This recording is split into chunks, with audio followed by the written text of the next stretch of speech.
Hello everyone, study with us में आपका एक बार फिर से स्वागत है। और आप देख सकते हैं कि जो ऑफिशियल नोटिफिकेशन है वो आ चुका है। तो इस वीडियो में बेसिकली हम बात करेंगे उन डाउट्स की जो आपके दिमाग में आ रहे होंगे इस समय। ठीक है, तो कई लोगों का जो मैसेज है, कमेंट है, वो आया। उसमें वो लोग कह रहे हैं कि उनके 55% नहीं बन रहे हैं। कई स्टूडेंट कह रहे हैं कि उनके 50 ही हैं लेकिन उनके पास कोटा है। ठीक है, तो उन सभी से रिलेटेड जितने भी डाउट होंगे वो आपके आज क्लियर कर देंगे। ठीक है, नोटिफिकेशन में बारीक सी बातें हैं जो आपको याद रखनी है। ठीक है, वरना कोई फ़ायदा नहीं होगा। आप तैयारी करें और फिर उसके बाद एग्ज़ाम आपका पास हो भी तो भी जो है आप लोग उसे ना कर पाएँ। ठीक है ना, सर्टिफिकेट वगैरह उसका ना मिले आपको, तो फिर ये ठीक नहीं है। तो इसीलिए जितने भी छोटे मोटे डाउट्स हैं वो पहले आप क्लियर कर लें इस नोटिफिकेशन में। देखिए, अप्लाई की बात तो मैंने आपको बता दी है। आज से आप अप्लाई कर सकते हैं 2 मार्च तक। ठीक है, 3 मार्च तक जो है लास्ट डेट है फीस की है। ठीक है, ये फीस की डेट है। अगर आपने 2 मार्च तक अप्लाई नहीं किया तो आप जो हैं अप्लाई नहीं कर सकते हैं। 3 मार्च को सिर्फ वही लोग जो है अपना फॉर्म सबमिट करेंगे जिन लोगों ने फीस नहीं जमा की है। ठीक है, और फॉर्म अप्लाई कर रखा है। तो 3 मार्च का इंतज़ार बिल्कुल नहीं करना है। 3 मार्च डेट है उन लोगों के लिए जिन्हें सिर्फ फीस जमा करनी है। ठीक है, फ़ीस की अगर हम बात करें तो जनरल कैंडिडेट जो हैं उनकी फ़ीस है 1,000 रुपये। और जो ओबीसी वगैरह हैं या ईडब्ल्यूएस कैटेगरी से हैं उनकी फ़ीस है 500। और जो एससी एसटी हैं उनकी भी इस बार फ़ीस रखी गई है 250 रुपये। ठीक है ना, हालांकि पहले इनकी जो होती थी फ़ीस माफ़ होती थी। अब देखें इसमें बात जो की गई है वो ये कि करेक्शन फ़ीस की मैं कह रहा हूँ। करेक्शन की डेट, अगर आप गलती से भी कोई मिस्टेक हो जाती है फॉर्म के अंदर या आपने कुछ नाम वगैरह गलत कर दिया तो आप जो है 5 मार्च से 9 मार्च के बीच में अपना फॉर्म आप सुधार सकते हैं।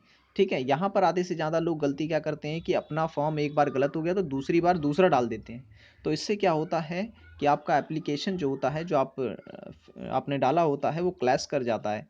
इससे फिर वो लोग जो होते हैं वो कैंसिल कर देते हैं। ठीक है ना, तो ये चीज़ याद रखनी है कि 2 बार एप्लीकेशन नहीं डालना है। अगर एक बार गलती हुई है कोई बात नहीं, 5 मार्च को दोबारा से आपका जो पोर्टल है वो खुलेगा और आप वहाँ पर एडिट कर सकते हैं। 5 मार्च से 9 मार्च तक। ओके, एग्ज़ाम डेट जो है वो आपको मैंने बता दी है। 2 तारीख से लेकर 17 मई तक एग्ज़ाम होगा और कोई पैटर्न में किसी प्रकार का कोई चेंज नहीं है। और जो डेट है रिज़ल्ट की वो अभी नहीं बताई गई है। एक चीज़ और जो डाउट है वो ये कि देखिए, अगर आप ओबीसी कैंडिडेट हैं और आप ओबीसी कैंडिडेट सेंट्रल लिस्ट में हैं तभी आप ओबीसी माने जाएंगे। ठीक है ना, कई ऐसे कास्ट हैं ओबीसी की जो सिर्फ और सिर्फ स्टेट में ही वैलिड है, तो वो जो है अपना जनरल ही भरें उसमें। ठीक है, वरना फिर आगे चलकर ना दिक्कत हो जाती है जब लिस्ट बनती है।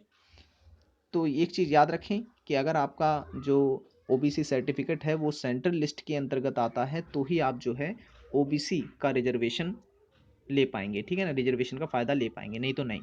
तो ये चीज़ आपको पहले चेक कर लेनी है। उसके बाद जो डाउट है वो मैं क्लियर कर देता हूँ। वो है, अच्छा, हाँ, एग्ज़ाम के मीडियम को लेकर के। ठीक है ना, तो मैं बता दूं जो क्वेश्चन पेपर आता है वो इंग्लिश और हिंदी दोनों में होता है। ठीक है, क्वेश्चन पेपर जो होगा वो हिंदी और इंग्लिश दोनों में ही होता है। और जो है आप अपने चॉइस से कोई भी मीडियम चेंज भी कर सकते हैं। पर क्वेश्चन 2 मार्क का होता है इसमें। ठीक है, अब मार्क्स की बात कर लेते हैं। कई स्टूडेंट कहते हैं कि उनके जो हैं 54.67% भी बन रहे हैं लेकिन 55 नहीं डाल रहे हैं। तो मैं बता दूं कि जिन भी स्टूडेंट्स के 55% मार्क्स नहीं बन रहे हैं या फिर 0.1% या 0.2% भी कम हैं और अगर वो जनरल कैंडिडेट हैं तो वो अप्लाई नहीं कर सकते हैं। ठीक है, यहाँ देखिए सीधा बोल रखा है विदाउट राउंडिंग ऑफ का मतलब ये हुआ आप लगभग के पास जो है, लगभग अगर आप जोड़ रहे हैं तो मतलब आप इसके लिए एलिजिबल नहीं हैं। ठीक है, 55% होने ही चाहिए। अगर एक भी पॉइंट आपका कम है तो आप अप्लाई नहीं कर सकते हैं। ठीक है, अगर आप जनरल कैंडिडेट हैं या फिर ईडब्ल्यूएस वाले कैंडिडेट हैं। ठीक है, अब बात करते हैं रिजर्व कैटेगरी की। जैसे कि अगर आप ओबीसी हैं, एससी हैं, एसटी हैं या पीडब्ल्यूडी कैंडिडेट हैं तो जो है आपको चाहिए सिर्फ 50% मार्क्स। ठीक है, 50% मार्क्स होने चाहिए। 50% होने चाहिए का मतलब है कि सिर्फ 50% या उससे अधिक हो। एक भी पॉइंट अगर आपका उसमें कम हो रहा है 50% से तो आप फिर खामखा अप्लाई कर रहे हैं, ठीक है ना, ये चीज़ याद रखें आप। क्लियरली कहा गया है नोटिफिकेशन में इस बात को तो। ओके, हाँ, और अब बात कर लेते हैं एज के बारे में कि जेआरएफ की एज क्या है। अगर आप 1 तारीख तीसरा महीना 2021 को 31 साल से अधिक के हो गए हैं तो आप जेआरएफ के लिए अप्लाई नहीं कर सकते हैं, ठीक है ना, ये भी चीज़ आपको याद रखनी है, ठीक है। एक दिन भी अगर आप लोगों का ज़्यादा हो गया है 1 तारीख यानी 1 मार्च 2021 से, तो आप अप्लाई नहीं कर सकते हैं, आप जेआरएफ के लिए एलिजिबल नहीं हैं, ठीक है। 31 साल से कम एज वाले लोग ही जेआरएफ के लिए अप्लाई कर सकते हैं, ठीक है, क्योंकि जब हम फॉर्म फिलअप करते हैं ना तो 2 ऑप्शन आते हैं, एक आता है ओनली नेट और एक आता है बोथ जेआरएफ और असिस्टेंट प्रोफेसर, ठीक है ना, तो ये चीज़ आपको याद रखनी है। और अगर असिस्टेंट प्रोफेसर की बात करें तो हर कोई इसे अप्लाई कर सकता है, इसके लिए कोई एज लिमिट जो है वो नहीं दी गई है।